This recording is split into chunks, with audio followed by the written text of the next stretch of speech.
예수님께서 종교 지도자들과의 모든 논쟁을 마치신 이후에 성전을 나와서 감람산으로 이동하는 중에 있었는데, 제자 가운데 한 사람이 성전 건물을 가리키면서 그 성전에 대해서 예수님께 물었죠. 그 성전의 화려함과 웅장함을 바라보면서 감탄하고 예수님도 자신과 같은 그런 반응으로 말씀하실 것이라는 생각으로 그렇게 질문을 했던 것이죠. 그런데 예상 밖에 예수님께서는 예수님의 재림과 종말에 대한 그 징조에 대한 말씀을 하셨던 것이죠. 그래서 오늘 본문을 시작으로 해서 이어지는 내용은 감람산에서 이루어진 설교로 해서 감람산 강화라고 합니다. 특별히 세상 종말과 예수 그리스도의 재림에 관한 계시에 대한 내용들이 기록되어져 있기 때문에 요한계시록과 함께 중요한 소계시록이라고도 불리기도 합니다. 예수님께서 한 제자의 이 성전에 대한 예수님의 생각을 물었을 때에 예수님께서 그 제자가 생각했던 그 대답과는 전혀 예상 밖의 대답을 하시죠. 네가 이 큰 건물들을 보느냐? 돌 하나도 돌 위에 남지 않고 다 무너뜨려지리라. 이 질문을 던졌던 제자도, 그리고 그 곁에 있었던 다른 제자들도 이 말씀을 들었을 때에 깜짝 놀랐던 것이죠.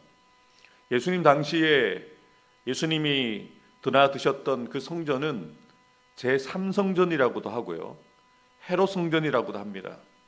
첫 번째 성전은 솔로몬이 지은 성전이죠. 그리고 그 솔로몬 성전이 유대가 바벨론의 멸망을 당할 때 무너지고 나중에 후에 포로에서 돌아왔던 수룹바벨 때에 지어진 두 번째 성전이 있었는데요. 그 성전도 무너지고 지금 성전은 헤롯이 그 유대 지역의 분봉왕으로 이스라엘 백성들을 다스리면서 그들을 규합하기 위해서 정치적으로 종교적으로 통합하기 위해서 지은 성전입니다.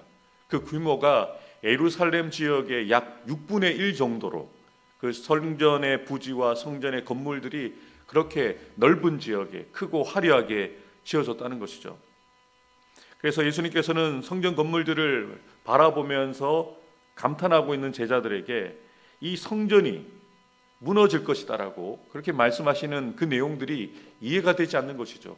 BC 19년부터 AD 63년까지 무려 80년 넘는 기간 동안 공사가 이루어지는데요.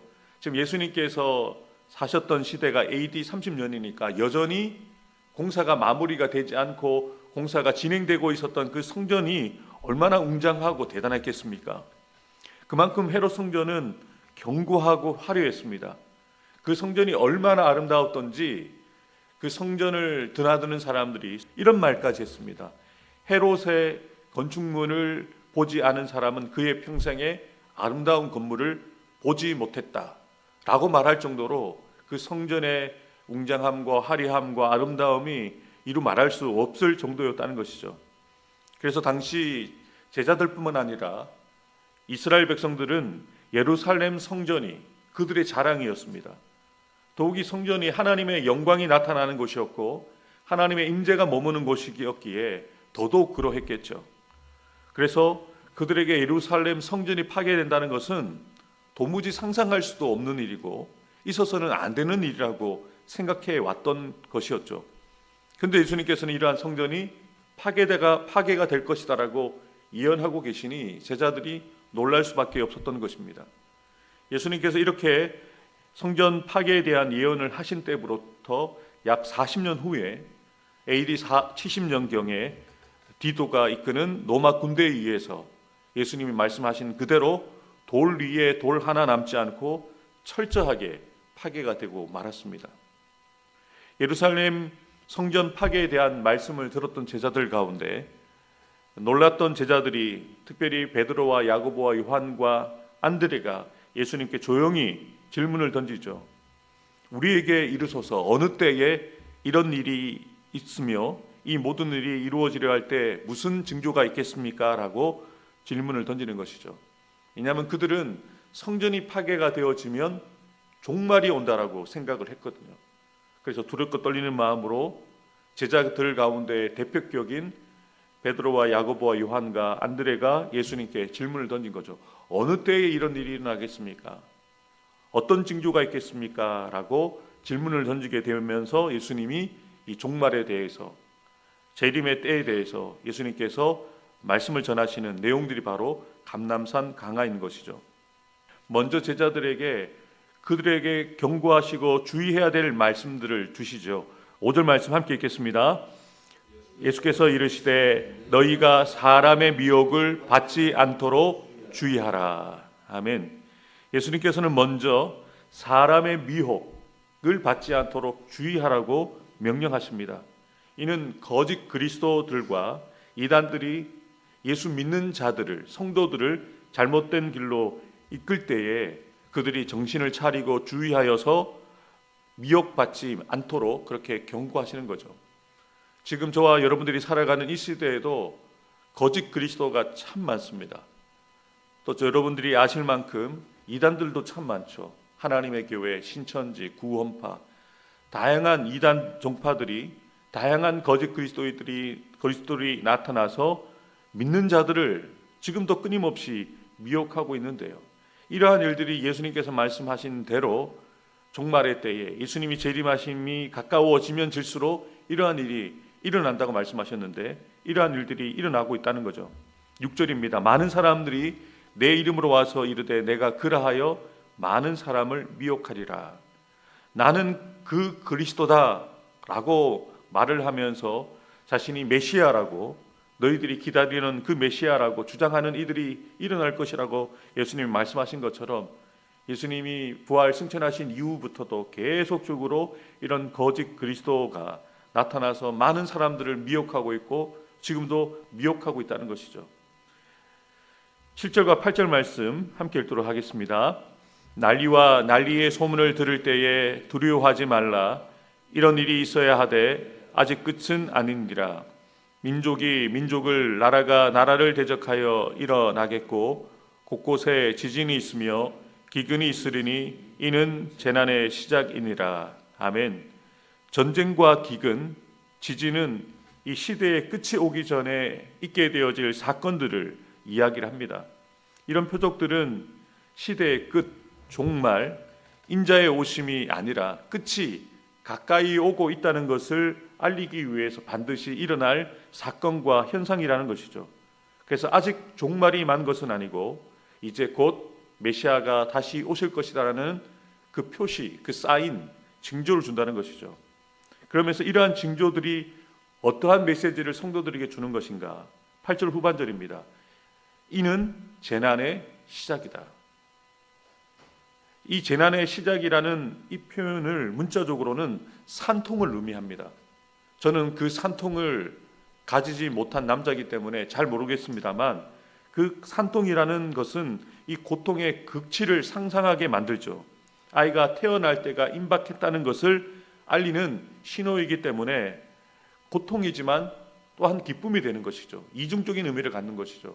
극한 고통이지만 이 산통을 겪고 이 산통이 끝나게 되어지면 아이를 출산한다는 기쁨을 얻게 되어진다는 이중적인 의미를 갖고 되어진다는 것이죠.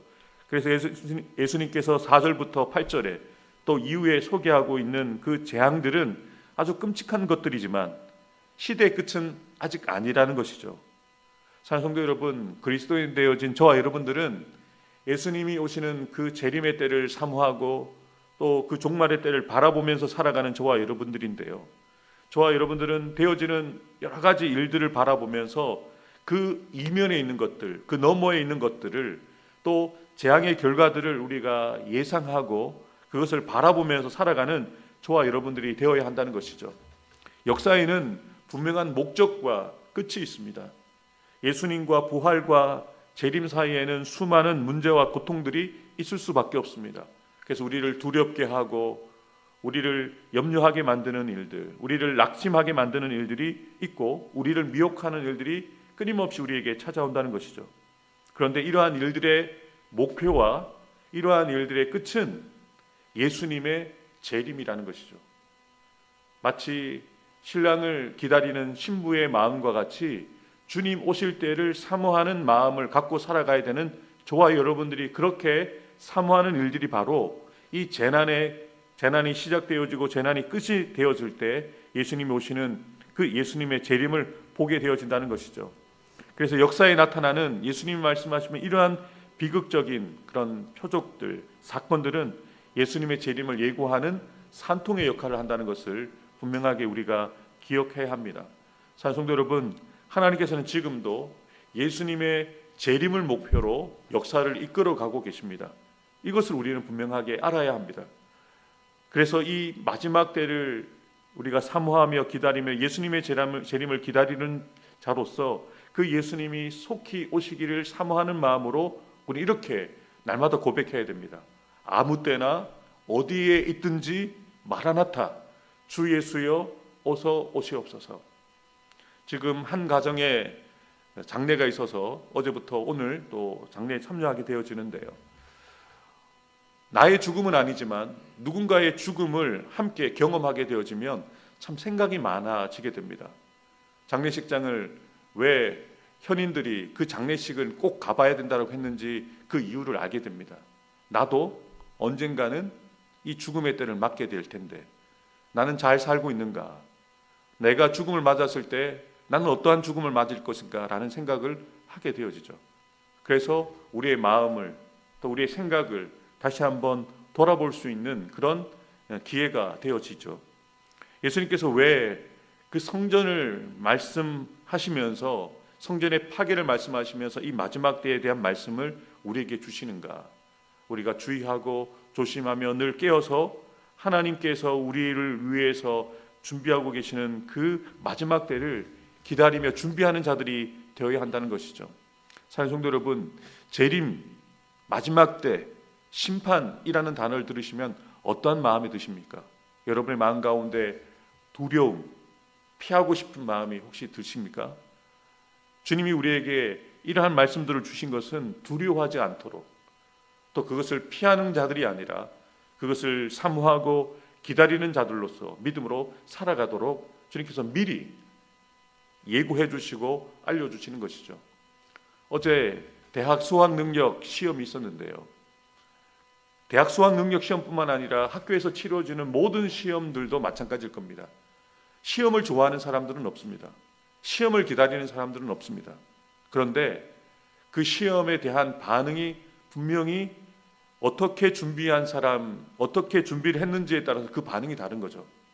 우리가 언제라도 시험을 치를 수 있는 준비가 되어 있는 실력이 있다면 시험은 두렵지 않습니다.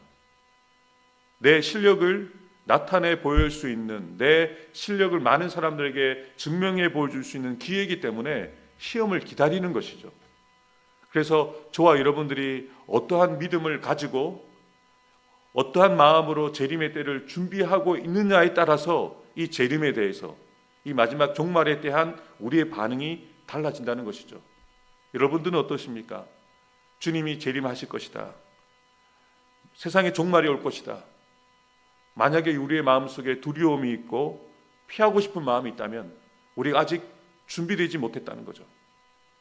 시험 날짜가 다가오는데 아직 준비하지 못한 학생들처럼 우리 가운데 두려움이 있다면 아직까지 우리의 믿음이, 우리의 마음이 준비되지 못했다는 것이죠.